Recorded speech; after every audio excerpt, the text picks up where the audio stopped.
আসসালামু আলাইকুম। এটিএন বাংলা সংবাদে সবাইকে স্বাগত জানাচ্ছি অর্পা হাসান। শুরুতেই সংবাদ শিরোনাম। কোটা সংস্কার আন্দোলনে সহিংসতার সুষ্ঠু তদন্তে জাতিসংঘ সহ আন্তর্জাতিক সংস্থার সহযোগিতা চাইলেন প্রধানমন্ত্রী। দোষীদের শাস্তি নিশ্চিত করবে সরকার। বিকেলের মধ্যেই চালু হচ্ছে ফেসবুক, টিকটক, ইউটিউব সহ সব সামাজিক যোগাযোগ মাধ্যম। স্পর্শকাতর কন্টেন্ট সরিয়ে নেবার আহ্বান আইসিটি প্রতিমন্ত্রীর। কোটা আন্দোলনের 16 শিশু নিহতের ঘটনায় বিচার বিভাগীয় তদন্ত কমিশন ও ক্ষতিপূরণ চেয়ে হাইকোর্টের রিট পিছিয়ে গেল আরেক রিটের শুনানি।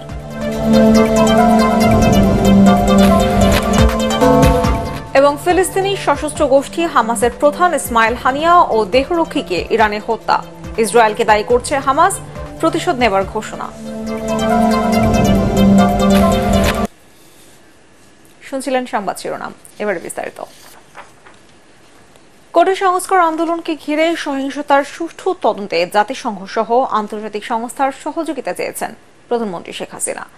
রাজধানীতে মৎস্য সপ্তাহ উদ্বোধন অনুষ্ঠানে তিনি বলেন, দোষীদের আইনের আওতায় এনে শাস্তি নিশ্চিত করতে চায় সরকার। যারা দেশের ভাবমূর্তি নষ্ট করেছে তাদের বিচার জনগণকেই করতে হবে বলে জানান প্রধানমন্ত্রী। বিস্তারিত আপেল মাহমুদের রিপোর্টে। বিশ্বের প্রায় 50টি দেশে মৎস্য ও মৎস্যজাত পণ্য রপ্তানি করে বাংলাদেশ। চিনকা টপকে মিঠা পানির মাছ উৎপাদনে বিশ্বে দ্বিতীয় স্থান অর্জন করেছে দেশ। মৎস্য খাতকে আরও সামনের দিকে এগিয়ে নিতে রাজধানীর বঙ্গবন্ধু আন্তর্জাতিক সম্মেলন কেন্দ্রে জাতীয় মৎস্য সপ্তাহ উদ্বোধন অনুষ্ঠানে যোগ দেন প্রধানমন্ত্রী শেখ হাসিনা। মাছ উৎপাদনে বিশেষ অবদানের স্বীকৃতি হিসেবে জাতীয় মৎস্য পদক তুলে দেন 22 ব্যক্তি ও প্রতিষ্ঠানকে। গভীর সমুদ্রে মাছ আহরণ বাড়ানোর পাশাপাশি জনগণের পুষ্টি নিশ্চিতে সরকারের উদ্যোগের কথা জানান প্রধানমন্ত্রী। কোটা আন্দোলনকে ঘিরে নিহতদের প্রতি সমবেদনা জানিয়ে প্রধানমন্ত্রী বলেন, শিক্ষার্থীদের দাবি মেনে নেওয়ার পরেও নাশকতা চালিয়ে দেশকে পেছনের দিকে নিয়ে যাওয়ার ষড়যন্ত্রে নেমেছে স্বাধীনতা বিরোধী শক্তি। আমি জানি না অপরাধটা কি ছিল আমাদের, যে ইস্যুটা নেই সেটা নিয়ে আন্দোলনের নামে এই ধ্বংসাত্মক কার্যকলাপগুলি, দেশের অর্জনকে নষ্ট করা, আন্তর্জাতিকভাবে বাংলাদেশের ভাবমূর্তি নষ্ট করা, কে কি অর্জন করলো সেটাই আমার প্রশ্ন। আমার কাছে ক্ষমতা তো ভোগের বস্তু না, আমি তো আয়াস আরাম করার জন্য ক্ষমতা আসিনি। আমি দিন রাত অক্লান্ত পরিশ্রম করেছি বাংলাদেশটাকে একটু উন্নত করতে, এবং সেটা আমি সফলভাবে করতে পেরেছি।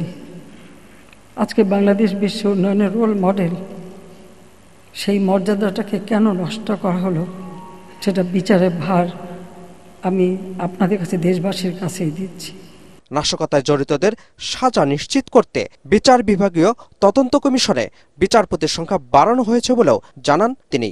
আজকে আবার আমি নির্দেশ দিয়েছি, আমরা একজন জজ সাহেবকে দিয়ে করেছিলাম, সেখানে আমি বলেছি আরও 2জন জজ সাহেব দিয়ে, আরও 2জন লোকবল বৃদ্ধি করে দিয়ে এবং তার তদন্তের পরিধি বাড়ানো। সেই সঙ্গে আমরা জাতিসংঘের কাছে আবেদন করেছি যে আমরা আন্তর্জাতিকভাবে বিভিন্ন সংস্থা আছে, বিশেষ করে বিদেশে, তাদের কাছে আমরা সহযোগিতা চাই যে এই ঘটনার যথাযথ সুষ্ঠু তদন্ত এবং যারা এর সঙ্গে দোষী তাদের সাজার ব্যবস্থা। এ সময় জাতীয় মৎস্য সপ্তাহ উদ্বোধন করেন প্রধানমন্ত্রী। জনগণকে মাছ চাষে উৎসাহিত করায় প্রধানমন্ত্রীকে বিশেষ সম্মাননার স্মারক তুলে দেন মৎস্য ও প্রাণী সম্পদ মন্ত্রী। Apple Mahmud, ATN Bangla, Dhaka. আজ বিকেলের মধ্যেই চালু হচ্ছে ফেসবুক, ইউটিউব, হোয়াটসঅ্যাপ, টিকটক সহ সব সামাজিক যোগাযোগ মাধ্যম। এই তথ্য জানিয়ে তথ্য যোগাযোগ প্রযুক্তি প্রতিমন্ত্রী জুনায়েদ আহমেদ পলক বলেন, ফেসবুক বাংলাদেশের ব্যাপারে বৈষম্যমূলক আচরণ করছে, তাদেরকে নৈতিক এবং আইনসম্মত আচরণ করার আহ্বান জানান তিনি। রাজধানীর বিটিআরসি ভবনে সামাজিক যোগাযোগ মাধ্যমের প্রতিনিধিদের সাথে মতবিনিময় সভায় এই অভিযোগ করেন প্রতিমন্ত্রী। এ সময় পলক বলেন, অসত্য তথ্য, গুজব ও উস্কানিমূলক পোস্ট দেওয়ার বিষয়ে বাংলাদেশ আপত্তি জানালেও ফেসবুক কোনো ব্যবস্থা নেয়নি। অনৈতিক পোস্ট, ব্যক্তিগত গোপনীয়তা ও সুরক্ষা ভঙ্গ করে দেয়া পোস্ট না সরিয়ে ফেসবুক নীতি নৈতিকতাকে বৃদ্ধাঙ্গুলি দেখিয়ে যাচ্ছে। সংবিধান, ছাত্র ছাত্রী, শিক্ষক, গবেষক তারা বিভিন্ন প্ল্যাটফর্মে কিন্তু তারা শিক্ষা কার্যক্রম চালাতে চায়। সেক্ষেত্রেও কিন্তু ফেসবুক, টিকটক, ইউটিউব এই প্ল্যাটফর্মগুলো বেশ প্রয়োজনীয় প্ল্যাটফর্ম, এটা আমরা মনে করি। কিন্তু সাময়িকভাবে কিছু বিধিনিষেধ আমরা আরোপ করতে বাধ্য হয়েছিলাম। তবে আমি আনুষ্ঠানিকভাবে আজকে আপনাদেরকে জানাতে চাচ্ছি যে আজকে আমরা সেই বিধিনিষেধ আমরা প্রত্যাহার করে নিচ্ছি এবং বাংলাদেশে আমাদের সাইবার স্পেসে আমরা ফেসবুক, টিকটক এবং ইউটিউবের কার্যক্রম পরিচালনা করতে আর কোনো আমরা বাধা রাখছি না। এটা সম্পূর্ণভাবে সবগুলো অ্যাপ্লিকেশন আমরা ওপেন করে দিচ্ছি।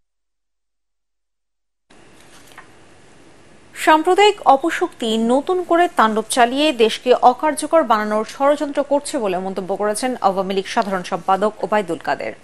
তিনি বলেন, স্বাধীনতার পর যারা দেশে জঙ্গিবাদ, সন্ত্রাস ও সাম্প্রদায়িক রাজনীতি প্রতিষ্ঠা করেছিল তারাই দেশে আবারও আগুন সন্ত্রাস শুরু করেছে।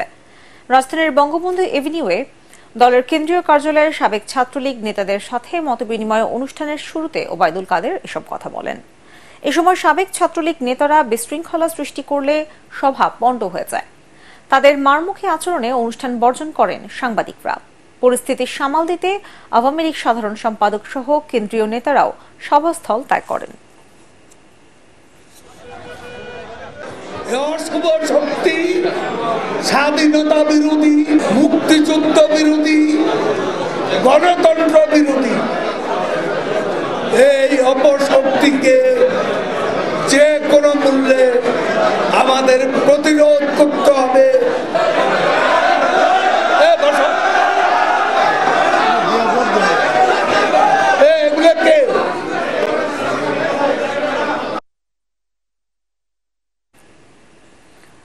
কোটা সংস্কার আন্দোলনের সময় 6 বছরের শিশু রিয়া গোপ সহ 16 শিশু নিহতের ঘটনায় বিচার বিভাগীয় তদন্ত কমিশন ও প্রত্যেকের পরিবারকে 1 কোটি টাকা করে ক্ষতিপূরণ দেবার নির্দেশ চেয়ে হাইকোর্টে রিট আবেদন করা হয়েছে। সুপ্রিম কোর্টের এক আইনজীবী সকালে এই রিট দায়ের করেন। গুলিবিদ্ধ হয়ে শিশু মৃত্যুর ঘটনা তদন্তে 3 সদস্যের কমিশন গঠনের নির্দেশনা চাওয়া হয়েছে রিটে। স্বরাষ্ট্র সচিব, আইন সচিব, জাতীয় মানবাধিকার কমিশনের চেয়ারম্যান, পুলিশ মহাপরিদর্শক ও র্যাবের মহাপরিচালককে এতে বিবাদী করা হয়েছে। বিচারপতি মোস্তফা জামাল ইসলাম ও বিচারপতি এস.এম. মাসুদ হোসেন দোলনের বেঞ্চে রিটের শুনানি হবে বলে জানিয়েছেন রিটকারীর আইনজীবী।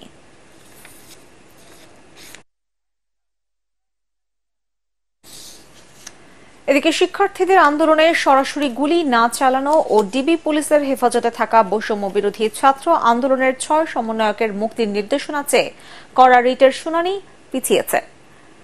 বেঞ্চের জুনিয়র বিচারপতি এস.এম. মাসুদ হোসেন দোলন অসুস্থতার কারণে ছুটি নিয়েছেন।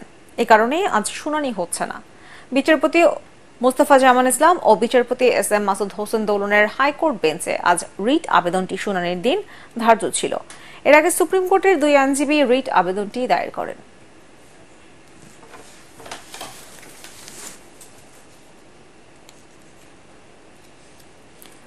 আট কর্মদিবস পর স্বাভাবিক নিয়মে ফিরেছে সরকারি বেসরকারি সব অফিস। এতে স্বস্তি ফিরেছে জনমনে। সচিবালয় সহ অফিস পাড়ায় এদিন ভিড় বাড়লেও এখনো পুরোদমে ব্যস্ততা বাড়েনি দাপ্তরিক কাজে। ব্যাংকগুলোতে টাকা জমা ও উত্তোলনের ভিড় রয়েছে। আগামী সপ্তাহ থেকে লেনদেন আরো বাড়বে বলে জানিয়েছেন কর্মকর্তারা। বিস্তারিত জানাচ্ছেন শারফুল আলম। কোটা সংস্কার আন্দোলন ও সাম্প্রতিক সহিংসতায় সীমিত পরিসর শেষে আবারও শুরু হলো স্বাভাবিক সময়ের অফিস। সড়কে বাড়ে যানবাহন। আগের মতোই সরকারি অফিস শুরু হয় সকাল 9টায়। প্রশাসনের প্রাণকেন্দ্র সচিবালয়ে ফিরে কর্মব্যস্ততা। 1 সপ্তাহেরও বেশি সময় পর ব্যাংকগুলোতেও আগের সময়ে লেনদেন হয়েছে। তবে এদিন গ্রাহকদের উপস্থিতি ছিল অনেকটাই কম। বিল পরিশোধ ও টাকা উত্তোলনে ব্যস্ততা ছিল তাদের। টাকার দরকার, কিছু টাকা ইন্ডিয়া যাওয়ার জন্য এটা ওই টোকেন নেওয়ার জন্য আমরা আসছি। তেমন ভিড় নাই, কম সময় আমরা টাকা তুলতে পারছি। স্বাভাবিক সময়ে কর্মস্থলে ফিরেছে প্রাণচাঞ্চল্য। জীবন জীবিকার তাগিদে নিত্যদিনের কাজে ব্যস্ত নগরবাসী। যদিও পুরোপুরি ব্যস্ততা ফিরতে আরও কিছুটা সময় লাগবে বলে জানান কর্মজীবীরা। বাংলাদেশ ব্যাংকের নির্দেশনা মেনে এদিন আগের মতোই লেনদেন হয় ব্যাংকগুলোতে। বিনিয়োগকারীদের উপস্থিতিও বাড়ে শেয়ার বাজারে। বহুদূর থেকে আসছি এখানে টাকা নেওয়ার জন্য, তাই মোটামুটি লাইন বেশি একটা না, তারপর আমরা সন্তুষ্ট।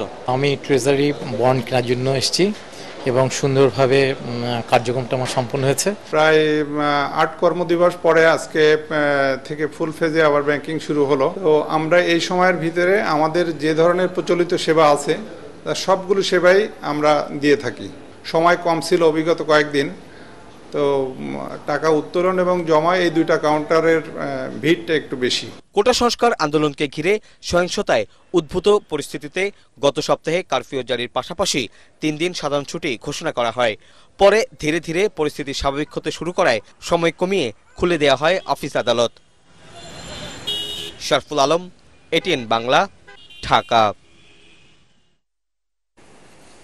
আগামীকাল থেকে স্বল্প দূরত্বে ট্রেন চালানোর সিদ্ধান্ত নিয়েছে বাংলাদেশ রেলওয়ে। কোটা আন্দোলনে সহিংসতার মুখে জননিরাপত্তার কারণ দেখিয়ে গত 18 জুলাই থেকে ধাপে ধাপে ট্রেন চলাচল বন্ধ করে দেয় কর্তৃপক্ষ। কাল থেকে কারফিউ শিথিলকালীন স্বল্প দূরত্বের ট্রেনগুলো চালানোর সিদ্ধান্ত নেওয়া হয়েছে। তবে এখনই দূরের যাত্রার ট্রেনগুলো চলাচল করবে না। এ নিয়ে রাজধানীর কমলাপুর রেলওয়ে স্টেশনে ধোয়া মোছা ও পরিষ্কার পরিচ্ছন্নতার কাজ করছেন পরিচ্ছন্নতা কর্মীরা।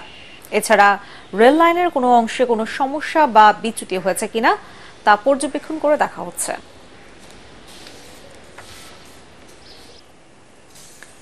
দেশ অস্তিত্ব সংকটে পড়েছে দাবি করে নাগরিক সমাজের নেতারা বলছেন, এই সংকট কাটাতে সরকারকে আরও কঠোর হতে হবে।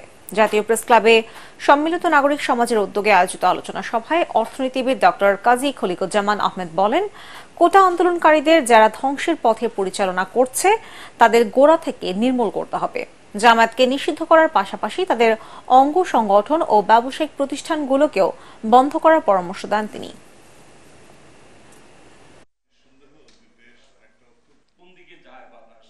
এখন আমাদের অস্তিত্বের সংকট। অস্তিত্ব মানে মুক্তিযুদ্ধের চেতনায় যে দেশ করবো আমরা, সেই অস্তিত্বের আমরা সংকটে আছি। সার্বিকভাবে আস্থার পরিবেশ তৈরি করতে হবে। সেটা করতে হলে মুক্তিযুদ্ধের চেতনায় যারা বিশ্বাস করে সকল গোষ্ঠীকে এক করে এগিয়ে যেতে হবে। পুলিশের বাধায় রাজধানীতে সমাবেশ করতে পারেনি গণতন্ত্র মঞ্চ। তাৎক্ষণিকভাবে বিজয়নগর এলাকার ফুটপাতে দাঁড়িয়ে নেতারা বলেন, ছাত্র জনতার ওপর গণহত্যা চালিয়ে গণ আন্দোলন দমন করা যাবে না। গণতন্ত্র মঞ্চের অন্যতম নেতা সাইফুল হক বলেন, জামায়াত শিবিরের রাজনীতি নিষিদ্ধ করার নামে সরকার গণহত্যা ধামাচাপা দিতে চাইছে। আরেক নেতা জোনায়েদ সাকি বলেন, ছাত্র আন্দোলনকে কেন্দ্র করে পুরো দেশ আজ আওয়ামী লীগের বিরুদ্ধে ঐক্যবদ্ধ। তার দাবি, নিরীহ শিক্ষার্থী ও বিএনপি সহ বিরোধী দলের নেতাকর্মীদের গণগ্রেফতার চালিয়ে সরকারের শেষ রক্ষা হবে না। বৈষম্য বিরোধী আন্দোলনের 6 সমন্বয়কের অবিলম্বে মুক্তি দাবি করেন গণতন্ত্র মঞ্চের নেতারা। কর্মসূচিকে কেন্দ্র করে পুরানা পল্টন এলাকায় বিপুল সংখ্যক পুলিশ মোতায়েন করা হয়।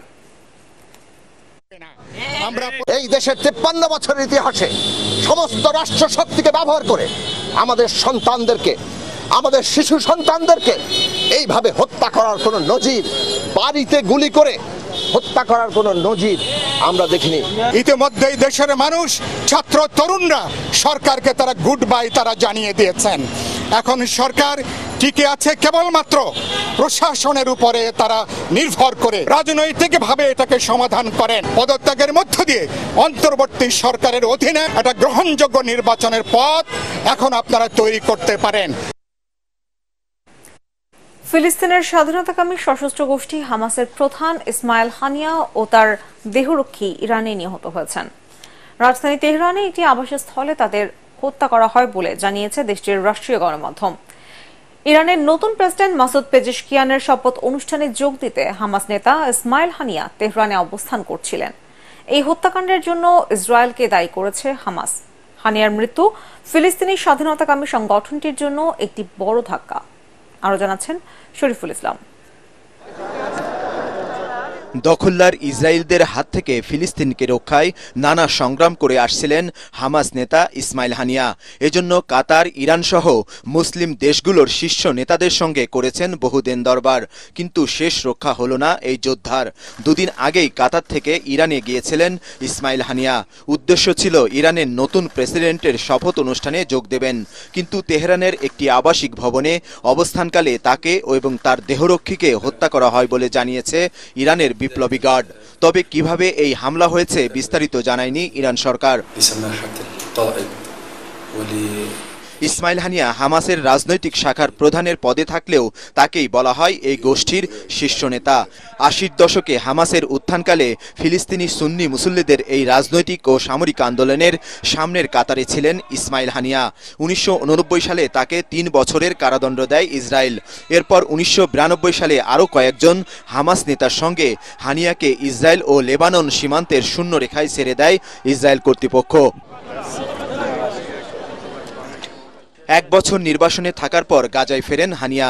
পরে ফিলিস্তিনের জাতীয় নির্বাচনে হামাস বেশিরভাগ আসনে জয় পাওয়ার পর ২০০৬ সালে ইসমাইল হানিয়াকে প্রধানমন্ত্রী পদে নিয়োগ দেন প্রেসিডেন্ট মাহমুদ আব্বাস।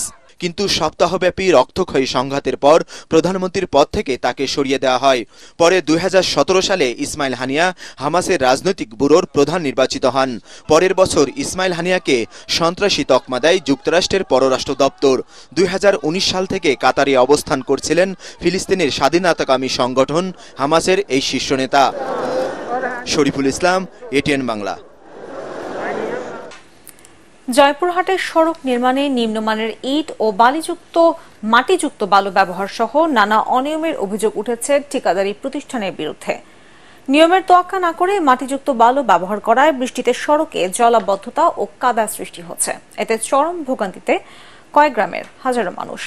জয়পুরহাট প্রতিনিধি রফিকুল ইসলাম রফিকের রিপোর্ট, জানাচ্ছেন আশিকুর রহমান। পল্লী অবকাঠামো উন্নয়ন প্রকল্পের আওতায় জয়পুরহাটের আমদই ইউনিয়নের রাংতা থেকে ত্রিমোহনী ঘাট পর্যন্ত প্রায় ১.৫ কিলোমিটার সড়কের উন্নয়ন কাজ শুরু হয় ২০২৩ সালের ২৮ জুলাই। প্রায় ১ বছর ধরে নিয়মের তোয়াক্কা না করে নিজের খেয়াল মতো রাস্তার কাজ করছে বগুড়ার এম মিজান কনস্ট্রাকশন নামে এক ঠিকাদারি প্রতিষ্ঠান। নিম্নমানের ইট ও মাটিযুক্ত বালু ব্যবহার করায় গত কয়েকদিনের বৃষ্টিতে সড়কের বিভিন্ন স্থানে দেখা দিয়েছে জলাবদ্ধতা ও কাদার। এতে চরম দুর্ভোগে ৫ গ্রামের কয়েক হাজার মানুষ। রাস্তা কোনো কাজ ভালো হয়নি, এই খোয়া একবার খারাপ, বালু তো পরে না, খালি সমস্ত বালু নদী বালু যায় যায় খোয়া, আর ওই বালু ওই তোমার ওই মাটি দিয়ে আমাদের রাস্তা করে দিয়ে চলে গেল, সলিং করে দিয়ে চলে গেল। এই বছরের ভিতর ৪বার কাজ এখানে চালু হলো, 4বার কাজ বন্ধ হলো, শুধু ৯-৬ কাজ হচ্ছে। পাল বিচার পর আপনার ওলার করে আপনার কাদা হয় কোনো দিন। আমি অফিসার বারবার আমি কমপ্লেন দিয়েছি, উনি আসে কয় টাকা খায় আল্লাহ জানে, ঘুষ খায় চলে যায়। তবে কাজের মান নিয়ে জানতে চাওয়া হলে গণমাধ্যমের উপর ক্ষিপ্ত হয়ে ওঠেন ঠিকাদারি প্রতিষ্ঠানের স্বত্বাধিকারী মিজানুর রহমান। মান ভালো হচ্ছে, কাজ ভালো করতেছি, আমাদের অনেক কিছু হতেই পারে, হাতের কাজ হতেই পারে, এটা আপনার দরকার নাই। নিম্নমানের সামগ্রী অপসারণ করে ভালো মানের সামগ্রী দিয়ে সড়ক নির্মাণে আশ্বাস দিয়েছে সদর উপজেলা প্রকৌশল বিভাগ। আমরা ইতিমধ্যে ব্যবস্থা নিয়েছি, আমরা ওখানে স্পেসিফিকেশন বহির্ভূত যা মালামাল আছে সেগুলো আমরা ঠিকাদারকে সরানোর জন্য অলরেডি বলেছি এবং এটা আমরা স্পেসিফিকেশন অনুযায়ী কাজ নিশ্চিত করব। উপজেলা প্রকৌশল বিভাগের আশ্বাসের প্রেক্ষিতে নির্দিষ্ট সময়ের মধ্যে সড়কটি ব্যবহার করা যাবে, এমনটাই মনে করছেন স্থানীয়রা। Bureau report, ATN Bangla. এবারে আল আরাফা ইসলামী ব্যাংক অর্থ সংবাদ।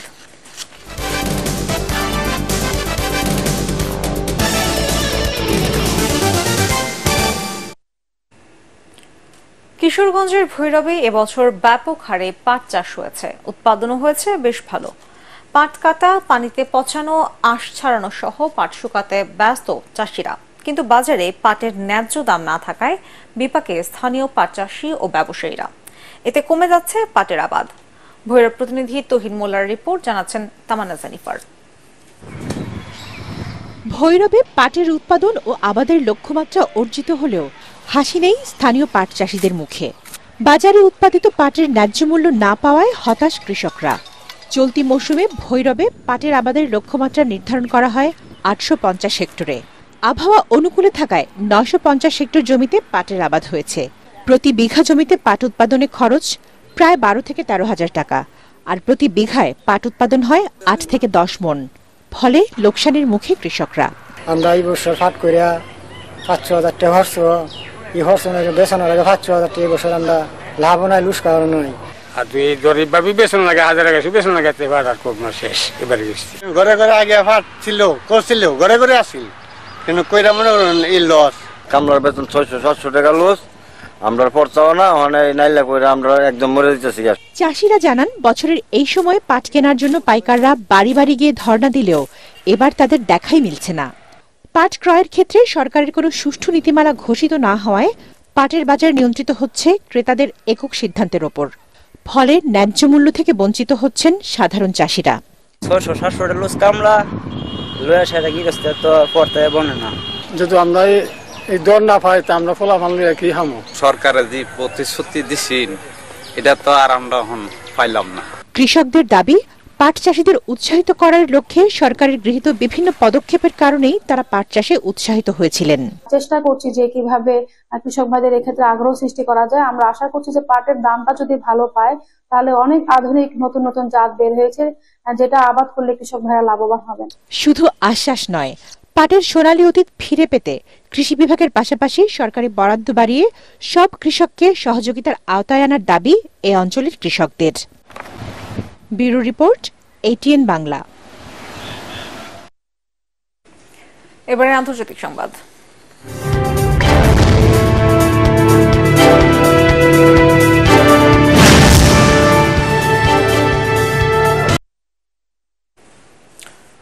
ভারতের দক্ষিণাঞ্চলীয় রাজ্য কেরালায় ভয়াবহ ভূমিধসে মৃতের সংখ্যা বেড়ে দাঁড়িয়েছে 143 জনে। কয়েক ঘন্টার টানা ভারী বৃষ্টিপাতের জেরে সৃষ্ট এই ভূমিধসে আহত হচ্ছে আরো প্রায় 200 মানুষ। আরো শতাধিক মানুষ এখনো আটকে আছে। উদ্ধার অভিযান এখনো চলছে। এই অবস্থায় ভারতের এই রাজ্যে আরো অতি ভারী বৃষ্টিপাতের পূর্বাভাস দেওয়া হয়েছে।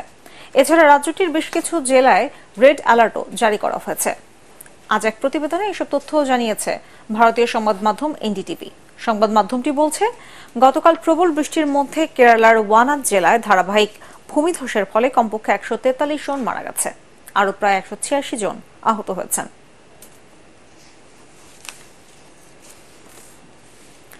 লেবাননের রাজধানী বৈরুতে হামলা চালিয়েছে ইসরায়েল। এতে দেশটির শক্তিশালী সশস্ত্র গোষ্ঠী হিজবুল্লাহর এক সিনিয়র কমান্ডারকে হত্যার দাবি করেছে তেল আবিব। যদিও হামলার বিষয়ে হিজবুল্লাহর পক্ষ থেকে এখনো পর্যন্ত কোনো মন্তব্য পাওয়া যায়নি। পৃথক প্রতিবেদনে এই তথ্য জানিয়েছে বার্তা সংস্থা আনাতোলু এবং সংবাদ মাধ্যম BBC।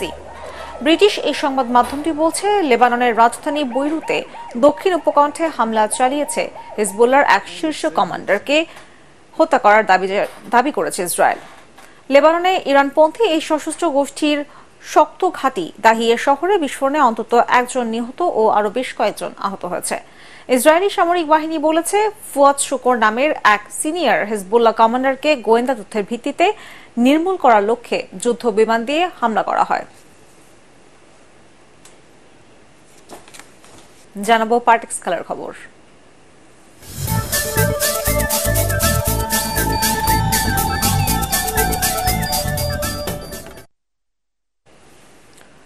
প্যারিস অলিম্পিকে পদক তালিকার চতুর্থ দিন শেষেও শীর্ষস্থান ধরে রাখল জাপান।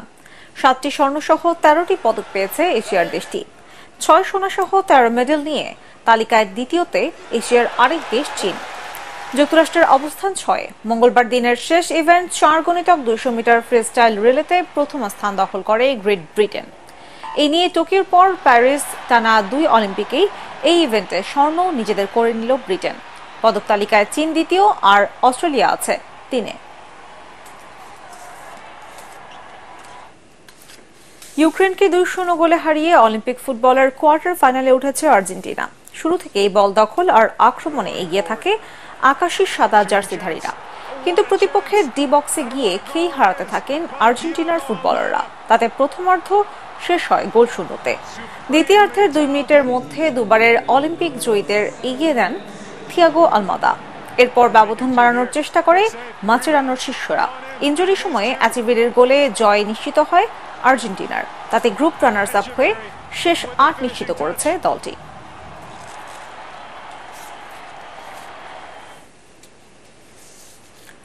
যুক্তরাষ্ট্রের প্রাক মৌসুম প্রীতি ম্যাচে ম্যানচেস্টার সিটিকে টাই ব্রেকারে 4-1 গোলে হারিয়েছে বার্সেলোনা। ফ্লোরিডার ক্যাম্পিং স্টেডিয়ামে 24 মিনিটে পাও ভিক্টরের গোলে এগিয়ে যায় কাতালানরা। পাল্টা আক্রমণের ম্যাচে ম্যানচেস্টার সিটিকে 39 মিনিটে সমতায় ফেরান ও'রেইলি। তবে পাও তোরেস প্রথমার্ধে যোগ করার সময়ে আবারও এগিয়ে নেয় হান্সি ফ্লিকের দলকে, যদিও সেই লিড তারা ধরে রাখতে পারেনি। জ্যাক গ্রিলিশ 60 মিনিটে পেপ গার্দিওলার দলের হয়ে দ্বিতীয় সমতাসূচক গোলটি করেন। এরপর টাই ব্রেকারে বার্সেলোনা গোলরক্ষক পেনা সতেরাস সিটির 2 শট রুখে দিয়ে দলকে জেতান।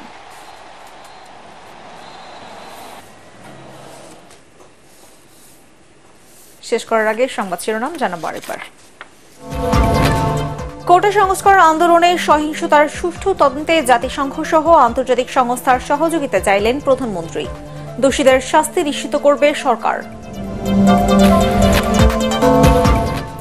চালু হলো ফেসবুক, টিকটক, ইউটিউব সহ সব সামাজিক যোগাযোগ মাধ্যম। স্পর্শকাতর কন্টেন্ট সরিয়ে নেবার আহ্বান আইসিটি প্রতিমন্ত্রীর।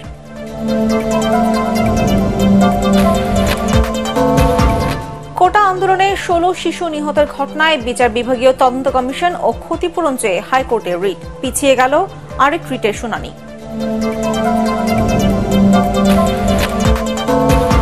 এবং ফিলিস্তিনি সশস্ত্র গোষ্ঠী হামাসের প্রধান ইসমাইল হানিয়া ও দেহরক্ষীকে ইরানে হত্যা। ইসরায়েলকে দায়ী করেছে হামাস, প্রতিশোধ নেবার ঘোষণা। পরবর্তী সংবাদ দেখার আমন্ত্রণ জানিয়ে এখনকার মতো শেষ করছি। এটিএন বাংলার সংবাদ ইউটিউবে দেখতে ব্রাউজ করুন youtube.com/এটিএন বাংলা নিউজ। ধন্যবাদ সবাইকে।